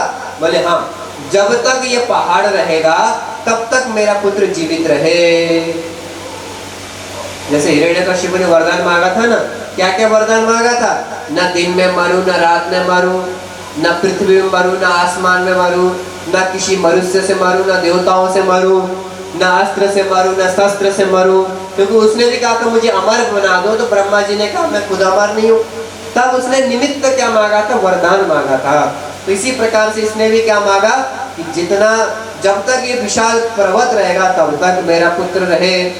तो अब क्या था महाराज, तथास्तु होकर वो चले गए हैं। अब जब देवताओं का आशीर्वाद हुआ तो उनके घर में पुत्र पैदा हुआ, पुत्र अच्छा था। और 16 वर्ष का जब पुत्र हुआ तो थोड़ा समझदार हो जाता है। तो पिता ने कहा पुत्र से कि हे पुत्र, कभी भी इन जो मुनि है इनका अपमान मत करना, क्योंकि आपने भागवत में भी सुना है कि जब रघुगढ़ जा रहा था पालकी में बैठकर, तब जब भरत जी डोली उठाए हुए थे, जब देखा कि जब टकरा शेर जब नीचे उतर के देखा, जब उनको श्राप दे रहे थे, जब उन्होंने देखा कि इतनी मोटी जनेऊ है, तब उनके चरण में पड़ गए। बोले मैं इंद्र के वज्र से नहीं डरता, शिव जी के त्रिशूल से भी नहीं डरता, लेकिन ब्राह्मण और ऋषियों के श्राप से डरता हूँ, क्योंकि जब उनको क्रोध आता है तो समूल नष्ट हो जाता है। क्योंकि जब भगवान रुष्ट हो जाए तो गुरु मनवा देंगे, लेकिन जब गुरु ही रुष्ट हो जाए तो इसी प्रकार से बोले इन कभी ऋषि महात्माओं का, ब्राह्मणों का कभी अपमान मत करना पुत्र, पिता से कहते हैं। लेकिन पुत्र को यह पता था कि मुझे कोई मार नहीं सकता, तो अपनी शक्तियों की क्या है, उसे अभिमान था, खूब उच्छृंखल करने लगा, नटखट होता ही है, तो खूब ब्राह्मणों को परेशान करने लगा, ऋषि महात्माओं को परेशान करने लगा। बड़े दुखी थे वो, पर इतना परेशान करता है क्या करे इसका। एक दिन की बात है, उसने हद ही पार कर दी। जब वो पूजन कर रहे थे तो शालिग्राम जी का पूजन करते, तो शालिग्राम जी को उठाकर उसने क्या किया, कुएं में फेंक दिया। जब ऐसा देखा तो बड़ा क्रोध आया ऋषि को और शाप दिया, अरे दुष्ट, तुझे मैं शाप देता हूं, तू मर जा। फिर भी मरा नहीं। ऋषि ने बोला ऐसे कैसे हो सकता है। फिर दिव्य दृष्टि से देखा और उसको ये पता चला कि इसको निमित्त आयु का वरदान प्राप्त है। बोले जब तक ये पर्वत रहेगा तब तक ये मरेगा नहीं। तब उनको क्रोध आया और अपने हुंकार से उन्होंने क्या किया, लंबी सांस ली और कई करोड़ों भैंसा पैदा किए और भैंसाओं को बोला जाके पर्वत को क्या कर दो, तोड़ दो। तो सभी भैंसाओं ने अपने सिंह से, आपने देखा ही होगा कितने भयानक होते हैं, तो जाकर कुरेद के उस पर्वत के टुकड़े टुकड़े करके पर्वत समाप्त हो गया। जैसे पर्वत समाप्त हो गया वैसे ही मदशाली जो पुत्र था वो मर गया। लेकिन भगवान कहते हैं चिंता मत करो। अब किसको कह रहे हैं? सुदेव ब्राह्मण को कह रहे हैं, चिंता मत करो, तुम्हारा पुत्र ऐसा नहीं होगा। निमित्त वर मैं नहीं दे रहा हूँ, ये तो मैं स्वेच्छा से दे रहा हूँ। उसने तो हठ पूर्वक पुत्र मांगा था, इसीलिए उसको ऐसा हुआ था, लेकिन तुम्हें ऐसा कुछ नहीं होगा। और जो ये पुत्र है ये बड़ा यशस्वी रहेगा और देवताओं के जो 1000 वर्ष है उतने समय तक ये देवलोक में रहेगा और आप चक्रवर्ती सम्राट होंगे और आप दृढ़ धनवा नाम के से प्रसिद्ध होंगे और 10,000 वर्ष तक पृथ्वी का राज सुख आप भोगेंगे। इस प्रकार से भगवान ने आशीर्वाद उनको दिया है। और सुशीला नाम की यह एक कन्या होगी। और हे राजन, जब इस धरा पर सब कुछ कर लिया गया, कुछ कर्तव्य शेष नहीं रहा, सब आज्ञा लेकर दुस्तर चिंत में जब जा रहे थे इस पुत्र, तो उस समय जो शुक्र की पुत्र है, क्या कहते हैं कि जब आप शिकार खेलने के लिए गए हो और ये पुत्र है, इनको 1000 वर्ष का तब आशीर्वाद प्राप्त है, अब इनका समय समाप्त हो गया, अब ये भगवान की ओर प्रस्थान करने वाले थे, तब उन्होंने आपको देख लिया वृक्ष के नीचे दुखी, और तभी इन्होंने वो वाली जो श्लोक था वो कहा था। कौन सा श्लोक कहा था? क्या बात बोली थी बताइए? ये सब कुछ ऐश्वर्यता प्राप्त होते हुए भी भगवान हरि को नहीं भज रहे हैं, तो कैसे संसार सागर से पार होंगे? ये प्रश्न आप बार बार अपने से करेंगे, तब जाके मन भगवान में लगेगा। क्योंकि तुलसीदास का नाम आपने सुना है? कौन है? जिन्होंने रामचरितमानस को लिखा है। रामचरितमानस 2 प्रकार की, एक तो वाल्मीकि जी के द्वारा लिखित है और एक तुलसीदास जी के द्वारा रचित है। और तुलसीदास जी भी क्या कहते हैं, रे सठ मन। जब भगवान का भजन करते हैं तब तो ये मन भगवान में लगता है, और तब डांटते हैं, अरे दुष्ट मन, जैसा तू अभी लगाए ऐसा सदा लगा रहेगा भगवान में, तो क्यों दुखी रहने के। खूब बार बार किसको डांटते हैं, अपने मन को। हमें भी अपने मन को डांटते रहना चाहिए। कब कब, जब हमारा, क्योंकि हमारे विषयों को अंदर प्रवेश करने के द्वार अलग अलग है। आंख, कान, नाक, मुख, त्वचा, ये ज्ञानेंद्रियां हमारी, और मन। आंख जब अच्छी वस्तुओं को देखता है, अपने से बड़ा घर देख लिया, अपने से कोई सुंदर को देख लिया, तो मन में क्या होता है, काश ये घर भी ऐसा मेरा होता, काश ऐसा सुंदर मैं होता, या ऐसी सुंदरी मैं होती, होता है। और देखिए, कान जब दूसरी आवाजों को सुनते हैं, तो फिर जब बाहरी की चीजों को, जब चुगली आदि सुनते हैं, तो अरे बड़ा आनंद लग रहा, और सुनाओ और सुनाओ, और क्या क्या हुआ, होता है। और नाक जो बाहरी वस्तुओं को सूंघते हैं, जब चटपटा घर में भोजन बनता है, आहा पति रामरो, होता नहीं होता, बड़े अच्छा लग रहा है। और जीवा में जब आता है चटपटा, मोमो, चाउमीन, बर्गर, टिक्की, क्या क्या है, पानी पूरी जब आता है तो कैसा लगता है, आहा बस। अब यही बात जब आप देख रहे हो मन को, तब आपको डांटना है, अरे मन, तू इन चीजों को देख के जितना प्रसन्न होता है, उतना तू अगर भगवान में लग जाए तो भवसागर से पार हो जाएगा। इतना प्रसन्न तो दूसरे के घर को देखकर हो रहा है, दूसरे के शरीर को देखकर हो रहा है, दूसरे के वस्तु को देखकर हो रहा है, उतना मन तेरे भगवान के चरणों को देखकर अगर तू प्रसन्न होगा तो भवसागर से पार हो जाएगा। तब हमें क्या करना है, किसको डांटना है, अपने मन को डांटना। रे सठ मना, बार बार इस मन को समझाना है। और अर्जुन भी भगवत गीता में क्या कहते हैं, अरे कन्हैया इस मन को समझाना बड़ा कठिन है। कैसे, चंचलम ही मना कृष्ण वायुवित। वायुवित क्या है, बोले चंचल ही है कैसा मन, बोले वायुवत, बोले वायु के समान है ये कठिन दृढ़। जैसे वायु को अपने वश में रखना कठिन है, उसी प्रकार से मन को भी अपने वश में रखना उतना ही कठिन है। वायु रिवस दुष्करा, बोले वायु को। तो भगवान ने क्या कहा जानते हैं, क्या कहा, अभ्यासे नैव तु कौन्तेय वैराग्येण च गृह्यते। हे अर्जुन, ऐसे ये मन कंट्रोल में नहीं आएगा। मन को कंट्रोल में करने के लिए क्या करना पड़ेगा, अभ्यास। और वो अभ्यास कैसे होगा, नवदा भक्ति। कौन कौन सी नवदा भक्ति, प्रहलाद ने अपने पिता को सुनाया था, क्या, श्रवणम कीर्तनम विष्णु, स्मरणम पाद सेवनम, अर्चनम वंदनम दास्यम, सख्यमात्मा निवेदनम। सबसे पहले नवदा भक्ति में पहला भक्ति क्या कहा गया, श्रवणम। पहले क्या करें, खूब भगवान की कथाओं को सुने। और भगवान की कथाएं लीलाएं कब सुनेंगे, जब आप संग करेंगे, किसका, संतों का, ब्राह्मणों का, मुनियों का, सत्संगियों का, संसारियों का नहीं। जो ये बोले चलो आज किट्टी पार्टी है वहां चले, उनके संग करने से नहीं होगा।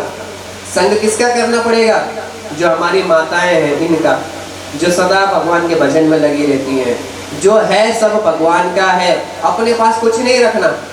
जो भी होगा थोड़ी बहुत भी जेब में व्यवस्था बनी ना, कुछ ना कुछ करके बस धर्म का काम करना ही है। ऐसे आप सभी लोग हैं, जैसे अभी आप सभी कथा करवाते हैं, माता जी की कथा होने वाला है, अनारवाला में भी कथा माता जी ने करवाया, आली जी ने वहाँ पर डाकरा में बड़ा सुंदर आयोजन करवाया। इसी प्रकार से आप सभी लगे हैं, मतलब हमारी तरफ से जितना हो सके, व्यवस्था हो सके, हम कथाओं में, सत्संगों में, भगवान की सेवाओं में लग सके। तो बार बार मन को अभ्यास कराने पर ही ये स्तर आती है कि अभी खाने के सोने का मन सबका करता है, लेकिन पुरुषोत्तम माँ से कथा सुनने का मन आपको क्यों किया। ये हरि भक्ति का पहला सीढ़ी क्या है, खूब सुनो। श्रवणम कीर्तनम, जब सुनेंगे उसके बाद क्या मन करता है, घर में जाकर सुनाने का मन करता है। कई सारे आप लोगों ने सुनाया होगा अभी घर में जाकर, अरे हमने तो आज पुरुषोत्तम माँ से कथा सुना है, यो महिन्याला मलमास भन्ने होइन रे अब पुरुषोत्तम मास भन्ने हो। ये बात भी हमने कई लोगों को बताया होगा जाकर कि अब से इस महीने को क्या नहीं बोलेंगे, मलमास नहीं बोलेंगे, पुरुषोत्तम मास बोलेंगे, अधिक मास बोलेंगे। पुरुषोत्तम मास बोलेंगे तो भगवान भी प्रसन्न होंगे। हमें जो नई नई बातें पता चलती हम क्या करते, घर में जाके बताते। तो इसीलिए भगवान की कथा सुनेंगे तो फिर क्या मन करेगा, सुनाने का। श्रवणम कीर्तनम विष्णु स्मरणम, जब बार बार उसी का कीर्तन और श्रवण होगा तो स्मरण आएगा, फिर भगवान की सेवा होगी, फिर अपने आप को निवेदित करेंगे। सख्यम आत्म निवेदनम, फिर भगवान ने क्या कहा गीता में, सर्वधर्मान परित्यज्य मामेकम शरणम व्रज। बोले सभी धर्मों को छोड़कर तुम बस मेरे ही शरण में आ जाओ, मैं सभी पापों से मुक्त कर दूंगा। लेकिन समस्या क्या है, हम भगवान को छोड़कर सबको अपना लेते हैं लेकिन भगवान को नहीं अपनाते। जब हम दीक्षा लेते हैं तो पहले गुरु नाम दान देते हैं। शरणागति मंत्र एक ही बार में नहीं मिलता। जो भी दीक्षा लिए हुए भक्त हैं, जो भी हैं, आप सभी को ज्ञान होगा, पहले बार में गुरु कौन सा मंत्र देते हैं, नाम मंत्र, नाम जप देते हैं, शरणागति मंत्र नहीं देते। जब आप कुछ वर्षों तक जपते हैं और उस योग्य होते हैं, आपके अंदर की जो कलमश होते हैं, मतलब पाप होते हैं, नाम जप से समाप्त होते हैं। फिर गुरु देखते हैं कि आप उस योग्य हो गए हो तो आपको क्या मंत्र देते हैं, शरणागति मंत्र। तब जाकर शरणागति, उस योग्य होना पड़ता है। तो वो तब होता है जब भगवान की उसमें हम अर्पित हो जाते हैं। तो इसी प्रकार से हमें क्या क्या बार बार सोचना है, मन को क्या समझाना है कि रे सठ मना भगवान को भज। इस संसार में क्या रखा है, जब संसार इतना सब कुछ दे रहा है, अगर अभी भगवान को नहीं भजा तो कैसे पार होगा। इस बार को बार बार चिंतन करेंगे तब जाकर हमारा उद्धार होगा। तो इस प्रकार से भगवान ने उनको कहा और कथानुसार सुखदेव ने तुम्हें उपदेश दिया और ये बात सुनकर आप यहाँ पर बैठे हो और यही बात मैंने आपको सुनाया है। और जब ऐसा हुआ तो वहां पर जब भगवान ने कहा कि ये बताओ कि जब भगवान ने आशीर्वाद दिया, क्या आशीर्वाद दिया था कि तुम चिरकाल तक, हजारों वर्ष तक जियोगे। तब जो सुदेव ब्राह्मण थे वो खड़े हो गए, ये बताओ महाराज अर्थात भगवान जी, तब तो हमने पहले भी किया था, अभी किया मात्र 1 महीने का, वो भी अनजान अवस्था में। पहले कितने 1000 वर्ष का, 4000 वर्ष का तब किया, तब जाके आप प्रसन्न हुए थे। फिर भी आप रूखी रूखी बात कर रहे थे, बोले संतान नहीं होगा, और अभी आपने प्रसन्नता से बोल दिया। बोले ऐसा क्या हुआ? तो भगवान ने कहा सुनो, अभी तुमने क्या है, अभी पुरुषोत्तम मास का तुमने व्रत पूजन किया जो कि मुझे अत्यंत प्रिय है।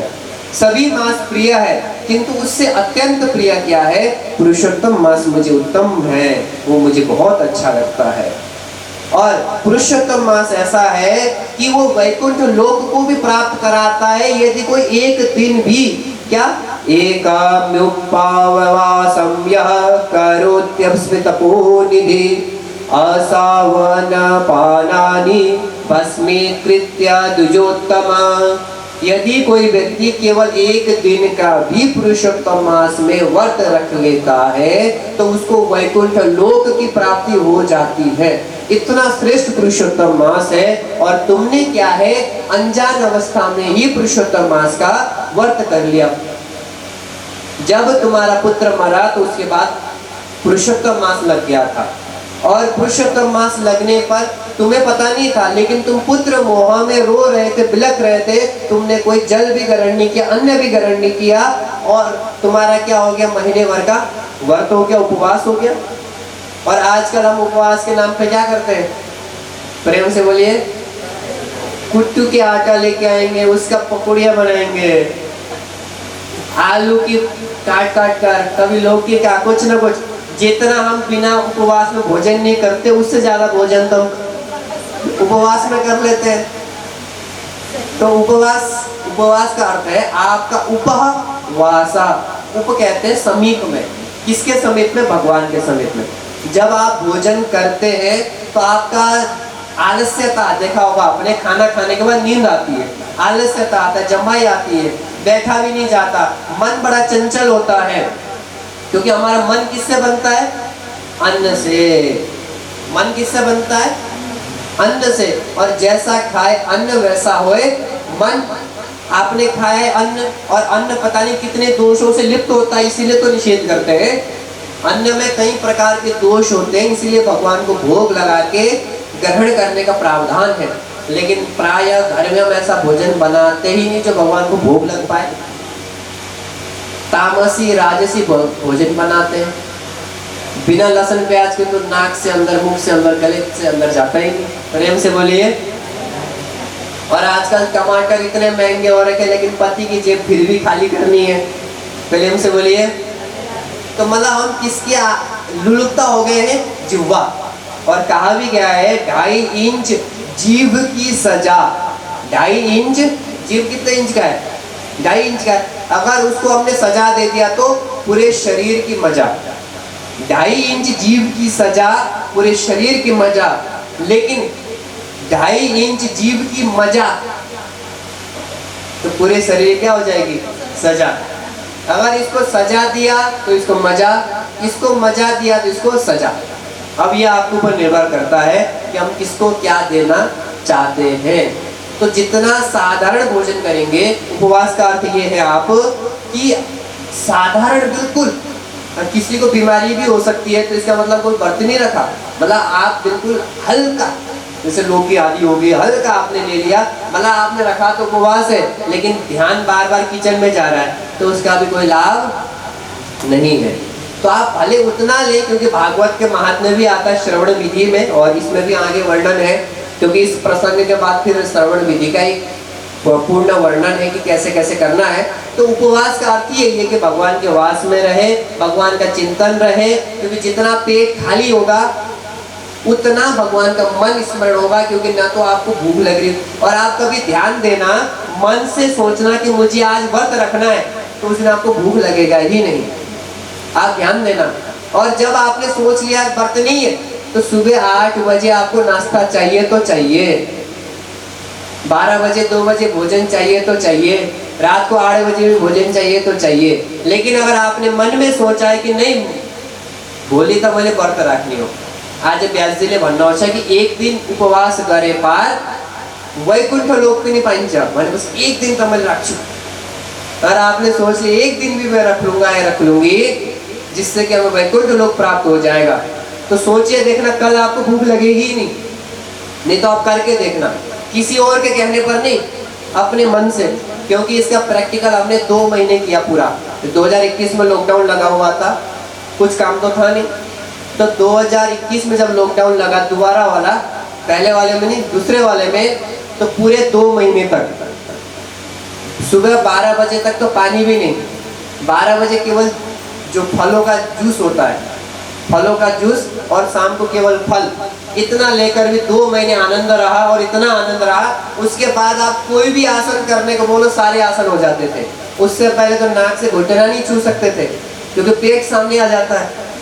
लेकिन उस समय कोई आसन नहीं, कोई, सब कुछ आनंद ऐसा, और भूख बिल्कुल नहीं लगती। जब आपने संकल्प कर लिया हो तो फिर ऐसा आनंद हो जाता है। तो संकल्प करने से हमारा जितना पेट खाली रहेगा उतना मन अच्छा रहेगा, उतना ज्यादा ऑक्सीजन हमारे शरीर में रहेगा। जितना पेट भरा होगा उतना मन आपका बिस्तर में जाएगा, भगवान में नहीं जाएगा। अगर पेट भरा हो, उपवास ना हो, तो अरे कथा कब खत्म होगी, कब जाएंगे चाय पीने को। प्रेम से बोलिए। तो भगवान ने क्या कहा, तुम्हारा उपवास हो गया है।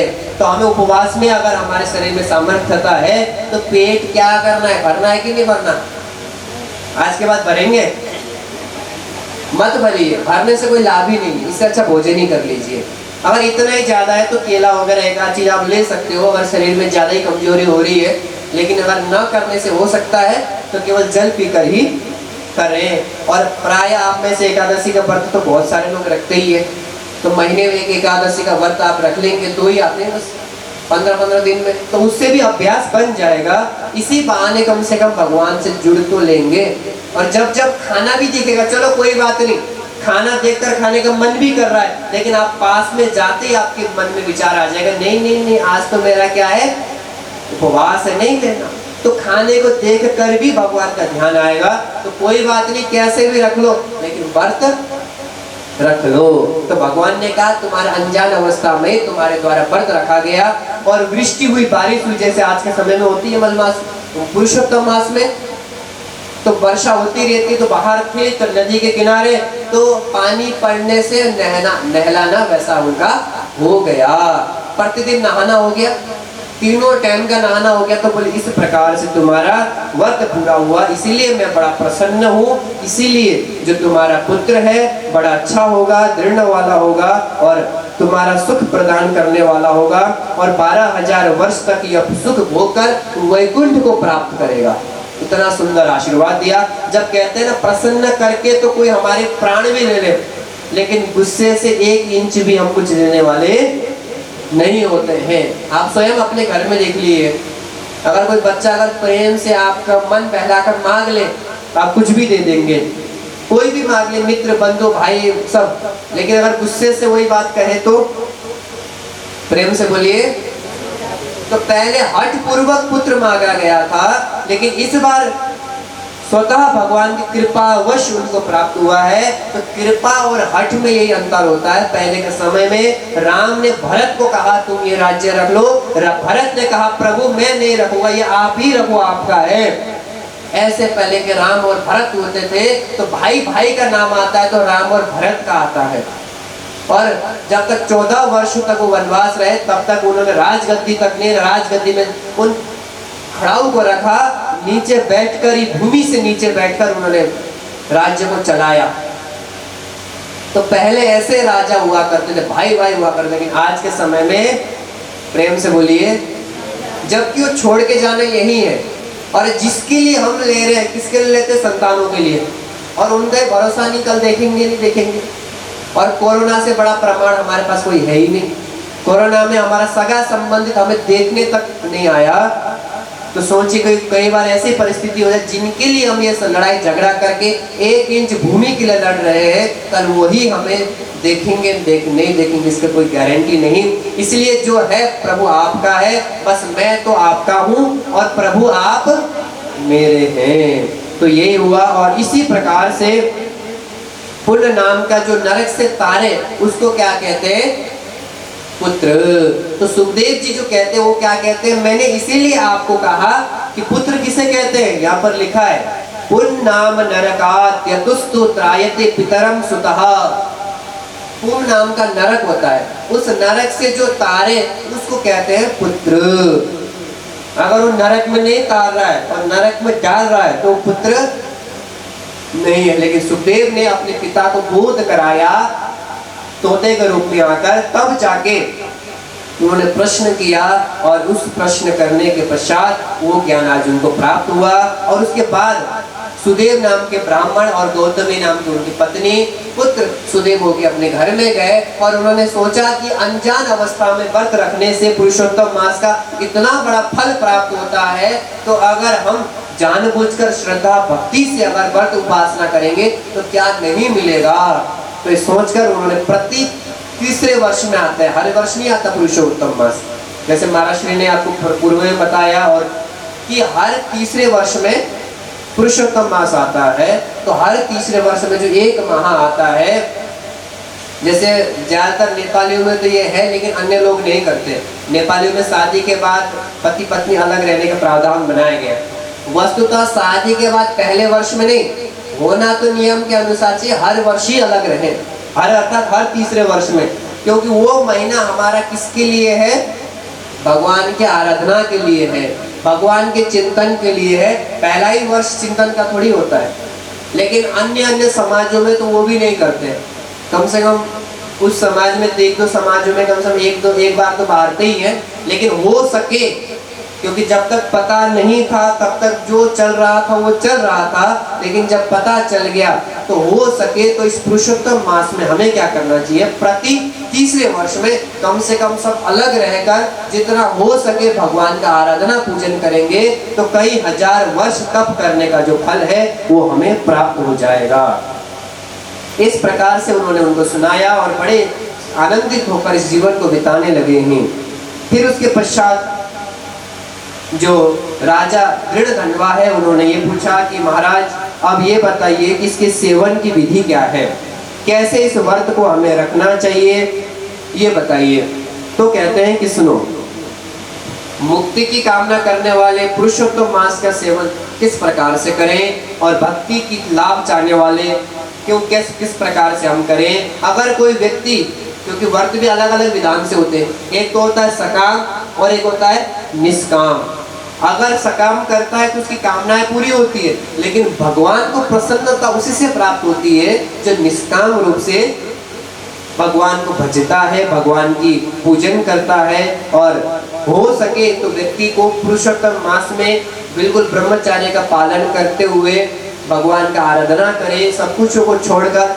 गृहस्थ आश्रम धर्म को तो निभाना ही पड़ेगा, लेकिन अन्य जो कार्य हमारे न करने से हो सकते हैं, इधर उधर न जाकर हो सकता है, तो हम जितना भी हमारे पास समय बचे उस समय में प्रातः काल स्नान कर लें। और इसमें स्नान की भी विधि बताई है कि यदि हो सके तो कोई बहती हुई नदी यदि समुद्र में जा रही है, कोई ऐसी नदी होती है ना कई सारी, एक तो होती है नाला टाइप की जो छोटी मोटी यही आ रही है, लास्ट में समाप्त हो गई, लेकिन जैसे हमारी यमुना जी है और इधर हमारी गंगा है, इस प्रकार से जो नदी समुद्र में जा रही है, ऐसी नदी में स्नान करें, वो सर्वस्व श्रेष्ठ है। अगर वो नहीं है तो सेकंड स्टेप क्या है, कुआं सरयू आदि होता है ना, कई जगह सरोवर होता है, कुआं होता है, उसके जल से स्नान कर ले, वो दूसरा नंबर का। तीसरा जो सबसे सामान्य माना गया वो घर में नहाना, जो नल के आदि में। और हो सके तो पुरुषोत्तम मास में कम से कम एक दिन तो हमें गंगा आदि जो भी नदी, विशेष नदी का नाम नहीं लिया गया, बस ये कहा गया इसमें जो नदी समुद्र में पहुंच रही है उस नदी में हम स्नान कर ले तो हमारे लिए उत्तम है। उसमें स्नान करके फिर बोला गया अगर हम शौचादि क्रिया करने जाते हैं तो 16 कुल्ला करें। कितने? 16 बार कुल्ला करें। अगर हो सकता है 16 बार नहीं हो रहा है तो एक बार मुंह में पानी ले लें और 4-4 बार घुमा लें, फिर फेंकें, फिर 4-4 बार करके इस प्रकार से 16 बार कर लें। और दंत धावन आदि कर लें, दातुन आदि आप करें, और हो सके तो रविवार को दंत धावन न करें।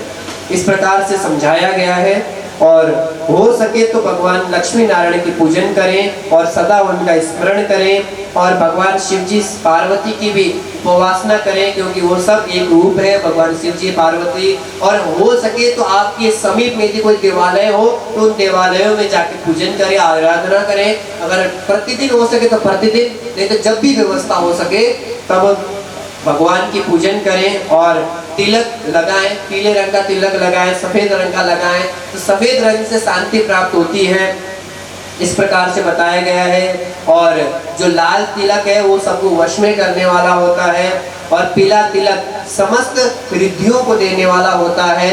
तो इसीलिए पीला सफेद लाल अपने चिंतन अनुसार अपना तिलक धारण कर सकते हैं, वो शांति को प्रदान करता है। और हे राजन, मनुष्य उसके बाद भगवान को उपवास करे, और हो सके तो पूरे महीने व्रत रख ले। अगर न रख सके तो कम से कम कुछ दिन तो व्रत अवश्य ही रख ले, और नहीं तो एक समय भोजन करके ही भगवान का भजन कर ले। और इसमें कहा गया है कि सात्विक आहार करें। सात्विक, राजस और तामस को जानते ही है। तामस भोजन किसे कहते हैं?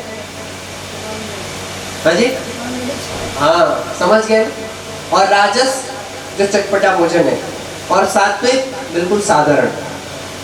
तो इन साधारण भोजन को हम करेंगे तो हमारा शरीर भी प्रसन्न रहेगा। जैसे अभी थोड़ी देर पहले बताया, 2.5 इंच जीव की सजा पूरे शरीर की मजा, और 2.5 इंच जीव की मजा पूरे शरीर की सजा। तो इस बात को अगर आप सोचेंगे, जब भी आपको चटपटा खाने का मन कर रहा होगा, मैदे वाली चीज खाने का मन कर रहा होगा, क्योंकि जब मैदा अंदर जम जाता है तो एपेंडिक्स आदि बीमारी होती है, फिर ऑपरेशन कराओ, फिर ये कराओ, फिर वो कराओ। मतलब पहले तो दौड़ भाग करके पैसा कमाए और उसके बाद उन्हीं बीमारियों को ठीक करने के लिए वो पैसा लगाए। तो बताइए कहाँ की बुद्धिमानी है? प्रेम से बोलिए। तो इसीलिए भगवान का आराधना करें, सात्विक भोजन का आहार करें, हो सके तो एक समय भोजन कर लें, और समय उपवास रहे, भगवान का भजन कर ले। और फिर भी नहीं हो सकता, फलाहार आदि के साथ आप रहे, जैसी आपकी शरीर की सामर्थ्यता है उसी के अनुसार आप करें। नहीं तो क्या है कि कई कई बार हमने लोगों को देख लिया जो जोश में, जैसे नवरात्रि वगैरह आती है, बोल के उपवास रखो, जो जोश में व्रत उपवास रख लिया, कैसा निर्जला। जिस व्यक्ति ने कभी व्रत नहीं रखा और कभी कथा में आ गया, जोश आ गया, अरे हम भी करेंगे, और एक ही दिन में क्या करने लग गया, अब नवरात्रि आ गई, अब तो मैं 9 के 9 दिन बिना जल के व्रत रखूंगा। 9 दिन तो चलना क्या था, चौथे दिन में हॉस्पिटल में ग्लूकोज चढ़ाना पड़ता है। प्रेम से बोलिए। तो ऐसा व्रत उपवास भी ना रखे, धीरे धीरे अभ्यास बनाए। पर गुरु जी ने कथा सुनी आपने, उसमें भी उन्होंने धीरे धीरे अभ्यास बनाया। तो हमें भी धीरे धीरे अभ्यास बनाना, पूरा महीना पड़ा है, या हर एकादशी अभ्यास बना। इस एकादशी में हम चावल नहीं खाएंगे, रोटी खाएंगे, वो भी एक ही टाइम। अगले एकादशी में थोड़ा सा और का, चावल तो हमें लेना ही नहीं चाहिए एकादशी के दिन, लेकिन फिर भी ज्ञान नहीं होता तो हम चावल खा लेते हैं।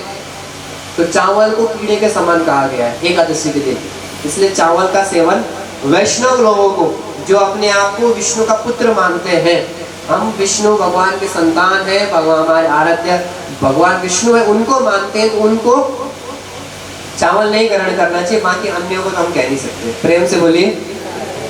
तो अगर नहीं हो सकता तो रोटी ले ले, और रोटी भी धीरे धीरे बढ़ाकर एक समय का ले ले, फिर धीरे धीरे फल में आ जाए, धीरे धीरे जल में आ जाए। तो धीरे धीरे करके अपनी सामर्थ्यता को बढ़ाएं। और इस प्रकार से अगर आप व्रत रखते हैं और माता पिता पुत्र बंधु बांधव सबकी सेवा करते हैं, सबसे मधुर वाचन में बोलते हैं, तो हमारा मन, क्योंकि पहले तो हमने व्रत रखा, दूसरे तरफ क्या है, आचरण भी हमारा होना चाहिए। यहाँ पर शास्त्र हमें क्या सिखा रहे हैं कि आप दूसरे से बात करिए, प्रेम से व्यवहार करिए। हो सकता है वो आपसे क्रोधित होकर बोले, तो भी आपको प्रेम से उसको बोलना है। अगर सर्प भी आगे से जा रहा है तो उसको भी नमन करना है, मारना नहीं है। किसी को भी अनावश्यक क्षति नहीं पहुंचानी है, और किसी का तिरस्कार नहीं करना है, किसी का आलोचना नहीं करना है। क्योंकि इस प्रकार से अगर हम रहेंगे, क्योंकि व्रत के साथ हमें नियम का भी पालन करना चाहिए, और इन नियमों के साथ हम रहेंगे। जैसे घर में माता पिता है, उनकी सेवा करें खूब, क्योंकि माता पिता को भगवान का ही स्वरूप कहा गया है। तो जो अगर घर में माता पिता है तो उनकी माता पिता की सेवा करें। कई बार ऐसा होता है, एक बार क्या हुआ, आप लोगों ने कथा सुनी भी होगी, मदर डे था, बोले माँ पैसे दो, बोले देखा एक काम कर, वो सामान वहां से ऊपर रख दे फिर पैसे देते। बोले नहीं, पहले मुझे पैसे दो। बोले पैसे किस लिए चाहिए बेटा? बोले आज मदर डे है ना, गिफ्ट लाना है। प्रेम से बोलिए। अब मुझे बताइए गिफ्ट का क्या, जब माँ की बात ही नहीं मान रहा है तो वास्तव में क्या, माँ को तो मानते हैं लेकिन माँ की नहीं मानते। तो माँ की नहीं मानने से, माँ को मानने से क्या फायदा? मतलब भगवान को तो मानते हैं लेकिन भगवान की नहीं मानते। शास्त्रों को तो मानते हैं लेकिन शास्त्रों की नहीं मानते हैं। तो हमें क्या करना है, शास्त्रों को मानो ना मानो, लेकिन शास्त्रों की मान लो, तो शास्त्र स्वयं बन जाएंगे। तो इसीलिए माता पिता की सेवा करें, क्योंकि माता पिता, जैसे हम पिता को प्रसन्न करते हैं तो हमारा सूर्य अच्छा होता है। अगर सूर्य अच्छा है तो अंदर से आत्मबल अच्छा होता है ना। तो इसीलिए हम माता पिता की सेवा करते हैं, तो ग्रह भी, नवग्रह भी प्रसन्न होते हैं। तो माता पिता की, घर में कोई बूढ़े बुजुर्ग हो, उनकी हम सेवा करें, उनकी स्नेह करें, और छोटे बच्चे हैं उनको हम अच्छा ज्ञान सिखाएं, धर्म कर्म में ले जाएं, तो हमारे लिए अच्छा रहेगा। और कहते हैं कि हे दृढ़ धनवा जी, इस समय हो सके तो जो कोई गरीब है उनको भोजन कराएं। अगर कोई ऐसा सहाय है, निस्सहाय भोजन कराएं। कोई गरीब महात्मा है, उनको भोजन अगर आप कराते हैं तो भगवान तृप्त होते हैं। क्योंकि वो जो दरिद्र नारायण, दरिद्र को क्या कहा गया, नारायण, नारायण रूप से वो है। अगर उसको आप भोजन कराते हो तो सीधा नारायण का ही पेट भरता है। इसलिए अगर कहीं ऐसा नहीं, तीर्थ स्थल में जाएं, वहाँ जाकर कोई गरीब है बेचारा, कोई साधु संत है, उनका आप भोजन कराएं। भोजन करने से उनका बड़ा स्नेह होगा, उनको आशीर्वाद उनकी तरफ से आपको प्राप्त होगा। और जब आप भोजन करें और कराएं तो ऐसे भोजन कराएं जो सात्विक हो, तामसिक उसमें न हो। अब आप बोलेंगे मैं अपने मुख से कह रहा हूँ, यहाँ पे श्लोक में क्या लिखा है, पलांडु लशुनम मुंस्ताम छत्राकम गुंजनम तथा, इसमें खुद लिखा है। पलांडु कहते हैं किसको? प्याज को। लहसुनम खुद इसमें लिखा है। कई बार कहते हैं अरे महाराज, कई बार हम बोलते हैं ना लहसुन प्याज ना खाओ, तो कहते हैं महाराज एक बात बताओ, लहसुन प्याज नॉन वेज तो नहीं है, वो भी धरती से ही पैदा होता है, बोले यो क्यों नहीं खाने चाहिए? और कई बार सोशल मीडिया में भी उत्तर आते हैं, कोई कहते हैं कि बोले रक्त बीज से पैदा हुआ है, रक्त से पैदा हुआ इसलिए नहीं खाना चाहिए, कोई कहता है कि नाखून से पैदा हुआ इसलिए नहीं खाना चाहिए, कोई क्या। कोई एक बात क्यों नहीं है? कहने का तात्पर्य ये है कि अगर कोई, कई सारे लोग क्या करते हैं, मूढ़ व्यक्ति उन सभी वीडियो को मिलाकर उसमें रख देते हैं यूट्यूब में, और लोग भ्रमित करते, बोले तुमको बेवकूफ बनाया जा रहा है। ऐसा कुछ नहीं है। कहने का तात्पर्य ये है, शास्त्र क्या कहना चाहते हैं, लहसुन प्याज आदि जो गरिष्ठ तले हुए भोजन है, ये क्या होते हैं? गरिष्ठ होते हैं। गरिष्ठ मतलब समझते हैं जल्दी से पचता नहीं है, तामसिक होता है, मन चंचल कर देता है, मन में उद्वेग पैदा करता है, कामनाएं पैदा करता है, उत्तेजित करता है। और जब जिसका मन उत्तेजित होगा तो क्या 4 घंटे कथा सुन पाएगा? नहीं सुन पाएगा। अरे वही कथा है, चलो घर चलते हैं, कब तक लगे रहेंगे? अरे कहाँ भगवान की भजन पूजन करना, कुछ नहीं रखा। नास्तिक शास्त्रों में क्या कहा गया है? यावत् जीवेत सुखम जीवेत ऋणम कृता घृतम पिबेत भस्मीभूतस्य देहस्य पुनरागमनम कुतः। कई जगह क्या कहा जाता है, बोले जब तक जियो सुख से जियो, ऋण करके भी घी पियो। बोले इस मर के जाने वाले शरीर का क्या भरोसा? खाओ पियो मौज करो, कर्ज लो खूब ऐश करो, तो ऐसा सिखाया जाता है। तो कहने का तात्पर्य ये है कि लहसुन प्याज आदि को वर्जित करने का कारण ये है, कथाएं तो अलग अलग मिलती हैं, कथाएं इसलिए है कि हमको विज्ञान समझा दिया जाए, क्योंकि जो हमारे शास्त्र हैं सभी विज्ञान के ऊपर आधारित हैं। किसके ऊपर आधारित है? विज्ञान। और हमारा बुद्धि क्या है, इन विज्ञान को नहीं समझता, कथाओं को समझता है। जल्दी कथा याद हो जाती है या विज्ञान याद हो जाता है? कथा याद होती है।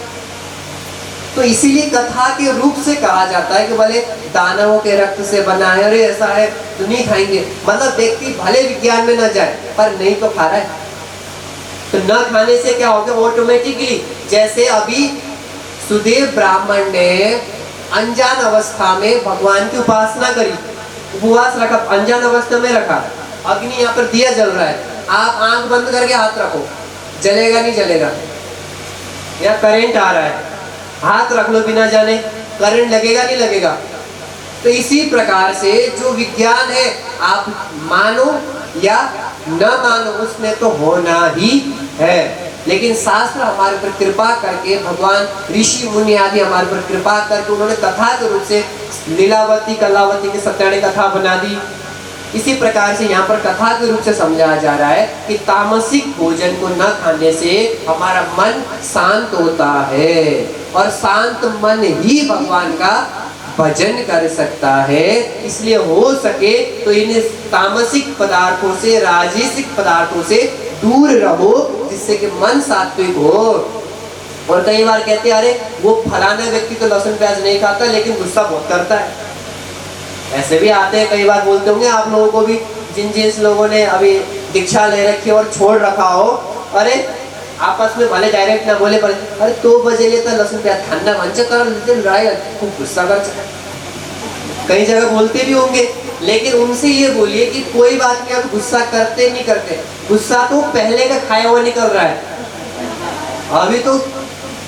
अभी जो हम खा रहे हैं वो तो अभी बनने में टाइम लग रहा है ना। मन खाते ही थोड़ी मन बनेगा, मन बनने में भी क्या लगता है? समय लगता है। वो समय बनेगा, लेकिन जो पहले खाया वो तो निकलेगा। लेकिन हम पहले के खाए हुए को अभी से तुलना तो नहीं कर सकते। अभी आप गेहूं का बीज बोओ और अब अभी बोलो कि बाली मिल जाए तो संभव नहीं है, उसके लिए भी समय लगता है। तो ये कि कोई कुछ भी बोले तो हमें अपने नियम में चलना है और धीरे धीरे साधना करना है, तो धीरे धीरे ही हमारा मन हमारे वश में होगा। और बार बार मन को डांटते, फटकारते, पीटते हुए उसको समझाना है कि अरे देख मैंने सब कुछ त्याग कर दिया है, अब तो तू भगवान के भजन में लग। तो इस प्रकार से भगवान का जो भोजन बनाए बिल्कुल सात्विक भोजन बनाए और भगवान का भोग लगाए और गरीबों में भोजन का आप बांटें। और इस व्रत उपवास के समय में जो भी ऐसा करता है तो उसको गोलोक धाम की प्राप्ति होती है। उसके पितृ बड़े प्रसन्न होते हैं, उनको वहां बैठे बैठे भोजन प्राप्त हो जाता है। अगर जिसके पितृ प्रसन्न तो घर सब प्रसन्न, और गरीब नारायण प्रसन्न तो देवता प्रसन्न। तो जब आप एक दो को प्रसन्न कर रहे हो तो सब प्रसन्न हो रहे हैं, बस वो भी 3 साल में एक बार। तो ऐसा हम करते हैं। तो पुरुषोत्तम मास में बड़ा सुंदर है। और पुरुषोत्तम मास में दान की महिमा पूछिए कि बोले दान की महिमा क्या है, तो बोले सुनो, दान अगर कोई पुरुषोत्तम मास में अगर दान करता है तो 1000 गुना बढ़ के मिलता है। अगर इस समय अगर कोई दान करता है, कुआं बनवाता है, प्याऊ बनवाता है, मंदिर बनाता है, कुछ भी धर्म के काम में लगता है, तो भगवान श्री लक्ष्मी नारायण को सीधा वो प्राप्त होता है। और उसको प्राप्त होने से सदा उसके घर में अन्न धन्य का भंडार बढ़ता है और वो दान अक्षय हो जाता है। अक्षय का मतलब समझते होंगे, कभी समाप्त ना होने वाला। और अक्षय चावल कहते साबुत, अर्थात सदा ही वो सदा साबुत ही रहता है।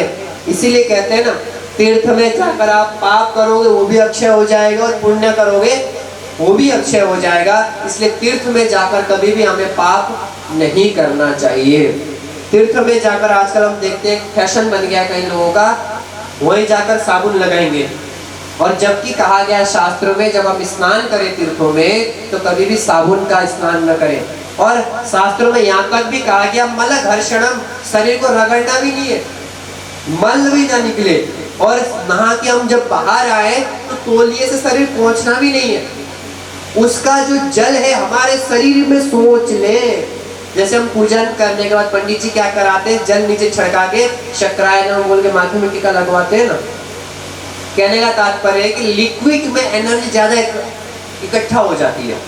मतलब जो भी ऊर्जा है, भगवान की कृपा है, वो कहाँ इकट्ठा होता है, तरल पदार्थ में। तो जब हम टीका लगाते हैं तो प्रावधान ये कि इंद्र हमारे पुण्य न ले जाए। लेकिन अगर विज्ञान से देखें तो जो हमने पूजन किया तो पूजन करने पर ऊर्जा पैदा हुई है, भगवान की कृपा आई है, उस जल में कृपा आ जाती है। अब जब माथे में लगाते हैं तो वो कृपा हमारे अंदर प्रवेश करती है। इसलिए पूजन करने के पश्चात टीका लगाकर ही अपने आसन को हमें छोड़ना चाहिए। इस प्रकार से उन्होंने कहा है। और इस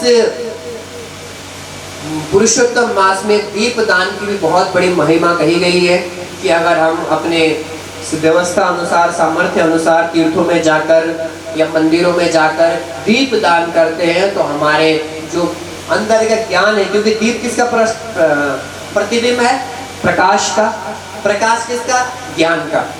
तो अगर हम दीप प्रज्वलित करते हैं तो हमारे अंदर जो ज्ञान है, गुरु भी तो उससे कहते हैं अंधकार से ज्ञान की ओर ले जाए। तो इस समय दिया जलाने से हमारे अंदर ही ज्ञान है, तो अंधकार रूपी जो पर्दा है वो समाप्त हो जाता है। इसलिए इस समय में जो दीप दान है उसका अगर हम करते हैं तो हमारे जीवन में जो अंधकार रूपी मोह है, जो मत ममता है, वो सारी चीजें हमारे जीवन से समाप्त हो जाती है अगर इस प्रकार से हम करते हैं।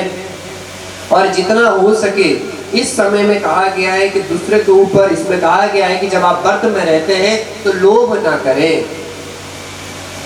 लोभ भी एक मन में आता है ना, व्रत रखते हैं तो ये भी हो जाए, ये भी हो जाए, अमुक हो जाए, तो लोभ न करें। अन्य के जो वस्तुएं वो ना ले लें। और जो ब्राह्मण आदि हैं उनकी सेवा करें, संतों की सेवा करें। इस प्रकार से अगर हम करते हैं तो जो भगवान नारायण हैं वो हमसे प्रसन्न हो जाते हैं। इसी प्रकार से जो यह पुरुषोत्तम मास की कथा है, अगर कोई व्यक्ति अपने घर में लिख के रख लेता है, जैसे एक होता है ना कि हम शास्त्र भी रख लें, वस्तुतः तो शास्त्र की महत्ता तब जब हम पढ़ लें। लेकिन पहले के समय में जब हमारा भारत स्वतंत्र था, उससे पहले आप लोगों ने सुना होगा कि हर कोई व्यक्ति शिक्षित था और हमारे पत्नियों को भी धर्म पत्नी कहा जाता था। इसीलिए कहा जाता था कि वो सभी धर्म के ज्ञाता थे, सभी पढ़े लिखे थे, वेद शास्त्र को जानते थे। इसीलिए वो धर्म का आचरण, सुदेव की जो पत्नी गौतमी थी, उन्होंने क्या किया, धर्म का आचरण करवाया। बार बार पति भटक रहे थे लेकिन पत्नी समझा बुझाकर लेके आ रही थी। तो वो तब हो पा रहा था जब माताओं ने पढ़ रखा था। लेकिन जब मुगलों का आक्रमण हुआ, फिर उसके बाद अंग्रेजों का आक्रमण हुआ। कई वर्षों तक तो हमारा भारतवर्ष क्या रहा, गुलाम रहा। तो हमारी माताओं को, बहनों को बचपन में बाल विवाह तभी तो शुरू हुआ। पहले तो जैसे आज के समय में बुद्धिजीवी होते तभी विवाह होता है, वैसे ही पहले हुआ करता था। लेकिन बीच में क्या है कि माताओं के साथ दुर्व्यवहार किया जाता था, इसलिए स्कूल जाने नहीं दिया जाता था। और जब देखा विदेशियों ने ऐसा सब कुछ क्यों किया, पता है आप सभी को? तो कथा के अंतिम चरण में चल रहे हैं और आज इस कथा को हम यहीं पर विश्राम देंगे, इसीलिए अंतिम चरण में हम चल रहे हैं। क्यों ऐसा हमारे साथ किया गया? जब विदेशियों ने हमारे ऊपर आक्रमण करना चाहा तो देखा लोग सर कटाने को तैयार है, लेकिन कोई लोगों में नहीं आ रहा है। तो उन्होंने क्या किया, जाके देखा कि समस्या कहाँ है, इनकी ताकत क्या है। तब जाकर देखा कि इनकी ताकत है वेदों में, शास्त्रों में। ये वेद शास्त्रों के लिए, कुल मर्यादा के लिए अपने प्राण तक देने को तैयार है। रघुकुल रीति सदा चली आई, प्राण जाए पर क्या न जाए, वचन न जाए। लेकिन आजकल होता है ऐसा? नहीं होता। झूठ बोलने की तो आदत ही हमें अब, और सबसे ज्यादा झूठ कौन बुलवाता है पता है? अब व्यक्ति प्रेमनगर में होगा तो बोलेगा अरे मैं तो कहाँ पहुंच गया हूँ, डाकरा पहुंच गया हूँ, बस बस बस पहुंचने वाला हूँ। प्रेम से बोलिए। व्यक्ति घर में सो रहा होगा, बोले अरे वहां निकल गया मैं। तो कई प्रकार की जो झूठ है हम आजकल बोलना सीख गए, लेकिन पहले ऐसा नहीं था। पहले सत्य बोलते थे, और इसीलिए अब देखिए पहले जब सत्य बोलते थे इसीलिए किसी का दिया हुआ आशीर्वाद भी लगता था और किसी का दिया श्राप भी लगता था। आजकल 50 बार दे तो श्राप, लोग पी लेंगे, लगेगा नहीं। प्रेम से बोलिए। बोतल में भर लेंगे, बोले पी लेंगे, लगेगा नहीं। इसीलिए नहीं लगे क्योंकि हमें झूठ बोलने की आदत हो गई है। सच बोलेंगे, अगर अभी भी अगर कोई नियमों को पालन करे, सच बोलना प्रयास करे और वो बोल दे तो हो ही जाता है। तो इसीलिए पहले के समय में हमारे जो शास्त्र है उनके ऊपर विदेशियों ने आक्रमण किया और इनको जलाया, समाप्त किया, गुरुकुल नष्ट किए। उसके बाद जब विद्या, दूसरी विद्या पढ़ाई गई, वेस्टर्न कल्चर हमको पढ़ाया जाता है स्कूल में। अभी भी जो हमको पढ़ाया जाता है वेस्टर्न कल्चर पढ़ाया जाता है। हमें शास्त्रों का ज्ञान नहीं है। जो अब हम यहाँ सिखा रहे हैं, हमने क्या सिखाया? माता पिता की सेवा करने से सूर्य प्रसन्न होते हैं, चंद्रमा प्रसन्न होते हैं, नवग्रह प्रसन्न होते हैं, सुख समृद्धि आती है। लेकिन ये स्कूल में तो नहीं सिखाया जाता। केवल ये सिखाया जाता है परसेंटेज कैसे ज्यादा आए और कैसे ज्यादा नौकरी लगे और कैसे हम ज्यादा पैसा कमाएं, कैसे घर गाड़ी मकान दुकान बने, लेकिन सेवा भाव आत्मीयता सब समाप्त हो जाए। लेकिन हमारे शास्त्र क्या कहते हैं? वो सब द्वितीय नंबर पे, पहले नंबर में हमारा धर्म है, माता पिता है, समाज है। तो इसी प्रकार से अगर कोई भी व्यक्ति धर्म शास्त्र को रखता है, इस पुराण पुरुषोत्तम की जो पुरुषोत्तम मासिक कथा है अगर लिखा हुआ भी घर में रखता है, तो तब तक बोले भगवान का जो निवास है आपके घर में रहता है और सप्त ऋषि सदा प्रसन्न रहते हैं, घर में सदा आनंद रहता है। वस्तुतः हमारे घर में अगर भगवत गीता रखी है, कोई भी पुराण रखा है, प्रसन्न और फल अधिक कम मिलता है जब हम इसको पढ़ें। भले एक श्लोक पढ़ ले, आधा श्लोक पढ़ ले, संस्कृत नहीं पढ़ना आता, हिंदी पढ़ ले, लेकिन नियम इतना बनाए कि सुबह कम से कम 1 मिनट 5 मिनट थोड़ा भी अगर हम पढ़ लेंगे तो हमें धर्म ज्ञान हो जाएगा और केरला स्टोरी जैसी पिक्चर नहीं बनेगी। वो तभी बनती है जब हमें हमारा धर्म ज्ञान नहीं होता। कोई आकर हमें समझाए कि धर्म के विषय में तुम्हारे भगवान ऐसे, तुम्हारे भगवान 33 करोड़, ये वो सब कोई समझा सकता है क्या? वो समझाते उसी को है जो कभी प्रवचनों में नहीं जाता, कभी मंदिरों में नहीं जाता, कभी वृंदावन नहीं जाता, कभी भागवत में नहीं आता, उसी को टारगेट करते हैं। और कोई आप में से कोई समझा सकता है किसी को क्या?